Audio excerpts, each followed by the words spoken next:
Welcome back to News Channel 8, folks. We're now following two issues on our Bay Area bridges. First one over here on the Courtney Campbell Causeway. Looks like a disabled vehicle possibly caught fire, but we're not seeing any delays on the Courtney Campbell Causeway. We are seeing delays now on the Howard Franklin Bridge, and this is due to an accident. Southbound, right as you pass the hump, that's where you're going to hit the brakes. Let's pull out the camera. You can see for yourself what I'm talking about. Looks like the left lane is now blocked as well as the left shoulder. So happening right now, traffic coming from the hump is having to squeeze over because that left lane is taken away due to this collision, and that's what's causing you to slow down before the hump. Again, this is southbound entering into the Pinellas County area, Howard Franklin Bridge. Gandy Bridge looks great, and despite this disabled vehicle, possible vehicle fire here, Courtney Campbell Causeway still moving at very good speeds both directions. That's a look at what's happening right now on the roadways. Now let's check in with Gail.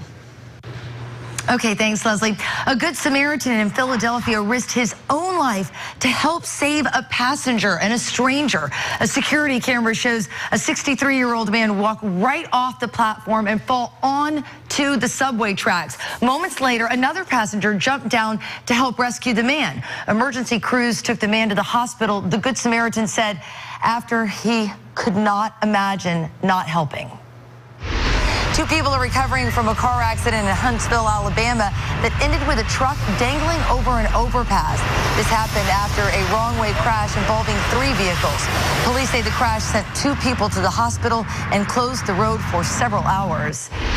There's not much left of a vacant Las Vegas casino this morning after firefighters spent much of the day yesterday putting out flames at what was once the Quality Inn Key Largo Hotel. That's just east of the Las Vegas Strip.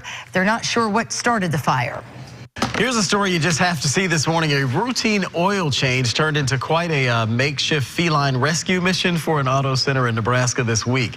When Mike Kerman left home to get an oil change, he didn't know that he had an extra passenger for the 45-mile ride until he actually arrived at the GM Auto Center. They opened up the hood, and here's a cat with his head sticking through a little bitty hole. He was scared. He was almost like choking. Okay. You know, his head was the only thing that could get through that hole. Service technicians say they knew they had to do something, so they called a local veterinarian to have the cat tranquilized and then gently removed from the truck. The farm cat woke up with about as much energy as she probably had before that big ride. I tell you what. I still love that cat's fur. It's like all whacked out now. Well, if you've been in the engine of a truck for 45 miles, you probably look a little crazy too there. Crazy things to do. Well, from cats to dogs this morning, a tattoo artist in North Carolina decided to post this picture of his dog on social media, showing its tattooed underbelly.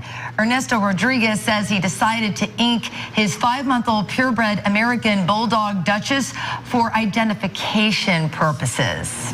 I didn't just plop her on the bed and tattooed her. I mean, she was already anesthetic. She was asleep, completely asleep, and I even used topical anesthetic too on top of that on the skin.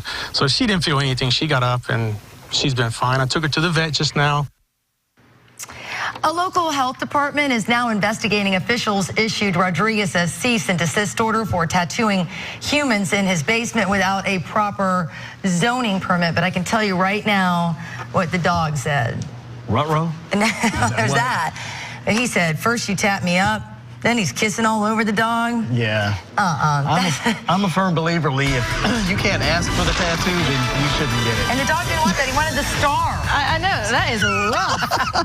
All right, temperatures this morning are still a little bit chilly, but you know what? We're going to see a very, very fast warm up in the afternoon. Should really feel fantastic. So light jacket maybe this morning, 49 degrees at 7 a.m., but we make it to 53 at 9, 62 degrees at 11 a.m., 69 at 1, and then all the way to 73 degrees at 3 p.m. The perfect room temperature outside, so you can lift those windows.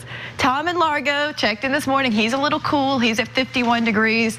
We're actually down to 35 right now in Homosassa. So like I said, it is still a little cool this morning. 40 in Brooksville, 43 Lakeland, 42 in Bartow.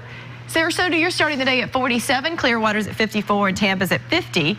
But even though it's cool, it's still warmer than it was this time yesterday. We're 5 degrees warmer in Tampa than this time yesterday, 4 degrees warmer in Brooksville, and 6 degrees warmer than this time yesterday in Bradenton.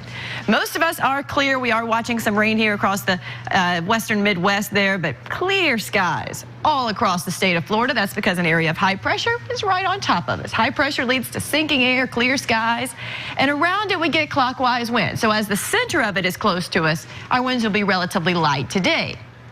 But as it heads off toward the east, what we call the return flow, or that flow on the backside of the area of high pressure, comes out of the south. So it starts increasing our temperatures and our humidity. Eventually enough humidity to add some small rain chances to the forecast next week. Today, though, gorgeous out on the water. Northeast winds becoming northwest, pretty light, just 10 knots, light chop on the bay. 73 in Tampa, we'll warm up to 76 in Lakeland, 77 in Wauchula. Pinellas Park, you'll hit 72, Plant City 75. And cool tonight as well. Again, long sleeves might be in order. 47 in Brandon tonight, 53 Tampa, 41 in Brooksville. But then we hit 77 tomorrow, 80 on Easter Sunday. That should be great for all the egg hunts. And like I said, just slim rain chances next week, and 80s in the forecast next week as opposed to highs only in the 50s like we saw this week. Amazing how quickly you turn those winds from the south. We warm up. Things change. Yep. All right, thank you very much. It's 6:50. A 100-year-old engulfed in flames in Polk County. That story is still ahead. And a contractor lost his life after falling into an empty 5 million gallon water tank. That story is coming up on News Channel 8 today.